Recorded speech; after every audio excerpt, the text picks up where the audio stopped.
Здравейте, скъпоцени на Господа, Бог да ви благославя. Искам да направя обращение към едни хора, които са призовани от деца да служат на Царя на царете. Обращението ми е към тези хора, които знаят и са убедени за призива, който Бог ги призова, но същевременно се крият, същевременно не искат все още да влязат в служение. Все още се крият, все още стоят в своите си пещери, както Илия е стоял, в страх да не би да сбъркат, да не би да направят някоя грешка. Може би някой си казва: това не е моето време, не е дошло моето време, рано е още, трябва да изчакам още. Може би имало хора, които са те притискали към мъгъла и са ти казали: рано е, ти си млад, все още не е дошло твоето време.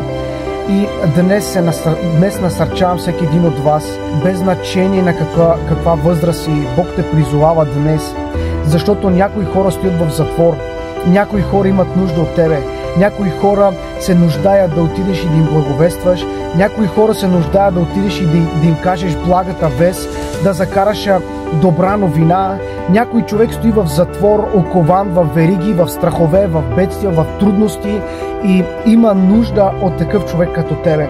Ти, който си призован от Господа, имаш това вътре в себе си. Не сте родени за време като това. И не сте родени за да стоите отзад на столовете, нито сте родени за да стоите някъде на скамейките.